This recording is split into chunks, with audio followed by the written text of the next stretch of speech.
mbokk internet ju Seneweb jërë ngeen jëf amati leen mbégte jànnoog yéen tey taxaw seetlu bi day ñëw si pass bi dox si digg Union européenne ak réewum Sénégal tey tamit muy pass boo xam ne ni dina may Union européenne mu mën a napp lu mu néew 10 000 tonnes de thon si suñuy waaxu géej yi at bu nekk dina am tamit yeneen benn meññanteef boo xam te ni dinañ ko si mën a def waaye li ëpp solo moom mooy li nga xam te ni moom la mbir bi wund bu rombee coow yi nga xam te ni nemmeeku nañ ko si parce que bu ñu jëlee thon bi rek nga xam ne nii dafa bokk si pass boobu la duñ dugg sax si beneen ressource halieutique bi waaye bu nekkee ne 30 euros moom lañ xayma si li ñuy jaayee kilogramme de thon bi sa Europe tey jile bu nekkee ne 10 000 tonnes de kilogramme de thon la mun leen jàpp ne Union européenne dina si am lu tolloog wala lu ëpp 196 milliards de francs CFA 196 milliards de francs CFA yooyu di méngoog 300 millions d'euros waaye tamit li tax mbir mi gën a doy waar moom mooy sànq maa leen koy junj at bu nekk Union européenne dina dugal si gafaga réew mi lu war a tolloog 2 milliards de francs CFA boo leen méngalee 2 milliards de francs CFA bi nga xam te ni Union européenne dina ko dugal si biir réew mi à travers 45 navires yi nga xam te ni dina mën a napp si suñuy waaxu géej ak 196 milliards de francs CFA yi nga xam te ni moom la si am at bu nekk xam ngeen ne différence bi rëy na lool mel na ni kon dina am gaañu bu rëy boo xam ne nii suñu réew dina ko si am si wàllum koom beneen mbir bi tamit moom mooy période bi nga xam te nii si leen amal pass boobu dox si diggante Union européenne ak Sénégal wala boog sax mën nañ ko waxee bu gën a laaj ndax dafa am benn phénomène boo xam te ni dafa laal ay dëkk yu bari si Afrique ba ku mel ni sax Jean-Luc Mélenchon rek njiital France insoumise mu ñaawlu ko bu baax a baax yi tamit ndaxte période boobu noonu nga xam ne ay nappkat dañuy bàyyi napp gi di jël géej gi di mbëkk di si ñàkk seen bakken ay ndaw yu bari tamit di mbëkk di ñàkk seen bakken si période boobu noonu leen jël accord de pêche yi tamit signé ko du ne am na rapport direct waaye tamit contexte bi indi na ay njàqare bu baax a baax pour gën a xóotal mbir mi sekk nañ waxtaan ak Amadou Amath Ndir moom mooy le secrétaire général du collectif des acteurs de la pêche du Sénégal moom tamit am na xalaat si mbir mi weccoon nañ si moom ay kàddu loolu la leen di dégtal si taxaw seetlu bi tey dig leen daje altine incha allah si beneen jotaay jaa ngeen jëf. déjà à l'entame man li ma bëggoon wax mooy que ne bon coow li am depuis semaine bii nii ministre bi génn na mu wax ne loolu du dëgg maintenant defe naa yéen il faut que ngeen jege ministre bi ba xam lan moo si dëgg ak lu si dul dëgg maintenant li nga doon wax sànq loolu yàgg na fi. mais li ma lay wax loolu Union européenne sax dëggal na ko. non mais ma ne loolu yàgg na fi Abdourahmane loolu depuis 2019 la ñu wax si ba sonn am na 38 navires ya nga xamante ne ay navires tubaab lañ Union européenne ñu ngi si biir géej gi di napp depuis 2019 di joxe xaalis boobu noonu xaalis bu tekkiwul dara boobu noonu parce que boo xoolee ñun suñu nappkat yi nekk Ndar bu ñuy dem Mauritanie dañuy fay ay licence suñu nappkat yi nekk yi dem Guinée Bissau dañuy fay ay licence boo dajalee ñun li ñuy fay ay licence rek mu ngi bëgg ëpp li ñu tubaab yi di jox loolu lu muy tekki benn ñaareel ba ma fàttali leen ni alors vers les années 1970 xaw ma ndax xam nga loolu wala déet mais Sénégal moo nekkoon le deuxième exportateur de thon au monde ak usines yu mel ni ay SAIB ay Sapal yi ne woon Yaraax yooyu noonu Sénégal moo nekkoon le deuxième producteur de thon au monde tubaab yi dañu xeex ñu daaneel suñu industrie yooyu noonu ba pare léegi ñoom ñu bëgg ñëw dellu si ensuite ñu jël suñu matière brute bi sans aucune transformation jox leen ko ñoom ñu dem yóbbu ko ci seen dëkk yi def ko ci ay potu thon ñëw di ñu ko jaay 1000 fois plus cher loolu et puis li ma lay wax nii d'accord ñi jiite dëkk bi ñoom am nañu ay borom xam-xam yu xereñ ya nga xamante ne xam nañu loolu lu tax tubaab yi ñu war ñu di ñu def noonu ensuite ñun ñu nangu ko. Amath ba pare tam ci précision bii nii accord bii nii 45 navires européens moom lay concerné. loolu tamit te ñoom tamit ci communiqué bu Union européenne ñun ñu xamal ne que thon bi ak mer du noir bi day ay meññeentef yoo xam te ni Sénégal duñ koy jëfandikoo par rapport à la pêche artisanale donc dinañ ko def ci ay conditions yoo xam ne day mucc ay ba pare sàmmaale bu baax a baax lépp li mais loolu du dëgg Abdourahmane wax naa la ma ne la ñun noonu nekk Mouhamed Diallo wax naa la loolu du dëgg man wax naa la ne la yéen ay journaliste ngeen gëstu leen bu yàggul dara 1970 75 yàggul ñun ñoo nekkoon les deuxièmes au monde pour defar thon ñun dañu ko manoon tubaab yi dañu xeex dem ci benn dëkk damay bañ tudd tur bi mais dañu xeex Sénégal yëkkati Abidjan yàq suñu industrie yi ne woon fii yëpp d'accord xam nga bu ñuy wax temps yi nii di wax ay bateau chinois kii nii di def ay des indignations sélectives defe naa lii moom moo gën a jar a wax ana waa Greenpeace ñi doon wax fan yi yëpp dégg nga leen ana yeneen organisation yi doon wax bu fekkente ne Union européenne ñooy yàq suñu géej gi depuis plus de 20 ans d'accord xeex suñu industrie amul benn valeur ajoutée bu ñuy indi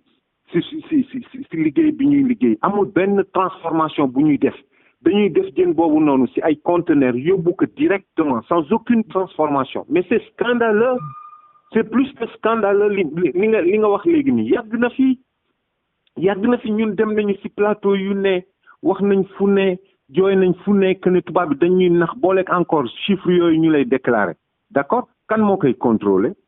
nan lañ ko contrôler lan moo la wax ne bu ñu déclarer 10 000 tonnes pêché ñu 50 000 tonnes. mais ñoom nee neen kan moo ñu mën prouver nee neen lépp day am dans un cadre légal transparent assorti de contrepartie gagnant-gagnant. ñoom loolu lañ lu tax yow mënuloo see xam dara yow.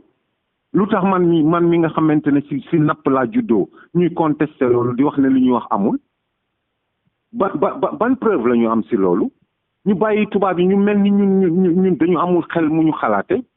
xanaa du defar thon rek Escasa mu ngi fii ñu ngi am yeneen industrie xanaa du bateau yuy napp thon rek mun nañ ko am nañ expertise bi d'accord les premiers canneurs sont arrivés au Sénégal vers les années 1945 le Sénégal a l'expertise pour faire cela. Pourquoi laissons-nous les Européens piller nos ressources comme ça bu fekkente ne d'accord ñuy focaliser aussi sur des débats de seconde zone ya nga xamante ne kii na di wax ay chinois ay coréens ay kile d'accord alors que yàqkat la rek. yàqkat bu français ak yàqkat bu chinois ak yàqkat bu espagnol ñoo yem. Amath ndax tamit contexte bi ñu signé accord yi jaaxal la parce que dafa jamono boo xam ne nii migration clandestine mi ngi mel ni tulleeg maale ñu doon yëngu si wàllum pêche ñoom ñooy jël gaal yi dem di si dee tey jii la ñoom ñu jàpp ne amul benn perspective si géej gi ñuy signé accord bu mel ni 10 000 tonnes de thon Union européenne ndax loolu tamit du la écœurer davantage. Mohamed encore une fois moo waxaat la tu sais moi man maay secrétaire général u CAP donc bu may wax dara damay wax la nga xamante ne encore une fois ma waxaat la ne ministre bi ni ne loolu amul donc maintenant nañu ko vérifier waat mais même bu loolu amul laa wax man li ma lay wax mooy accord yi ñu leen signé loon 2019 38 navires la mu ngi dox ba tey jii nii ñu jox ñu xaalis bu tekkiwul dara xaw ma 6 milliards la xaw ma lan jox ñu xaalis bu tekkiwul dara di jël suñu matière première yi d'accord maintenant par rapport à l'immigration quand même bëggoon naa attirer yéen seen attention ak attention au Sénégal yëpp ñu xam ni on peut pas li xew ni on peut pas prendre le tout et mettre ça sous le dos du ministre ce n'est pas vrai ce n'est pas possible parce que quand même bu ñu waxantee dëgg le secteur de la pêche l'économie maritime allô oui maa lay dégg bu baax. donc je disais que xam nga ministre bi rente lañu ko gérer loo géej kenn mënut a wax ne géej ay pêcheurs artisanaux rek ñoo fay nekk. il faut que mu am une pêche industrielle et par conséquent il faut que mu am ay licences yu ñu joxe maintenant licence yooyu noonu dañ koy joxe à des profondeurs ya nga xamante ne suñu gaal yi mënu fa dem ensuite ñu respecté que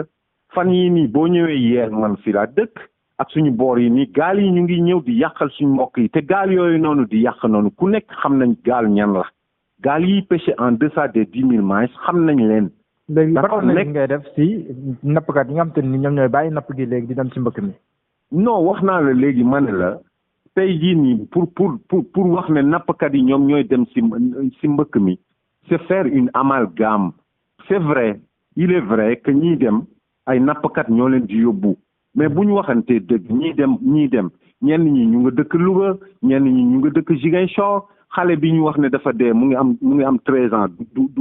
du nappkat jigéen ñi dugg ci gaal yi di dem duñu ay nappkat soudeurs yi ñuy wax ne dañu amoon ay métiers ak yooyu noonu duñu ay nappkat en somme c'est la société sénégalaise elle-même qui traverse un problème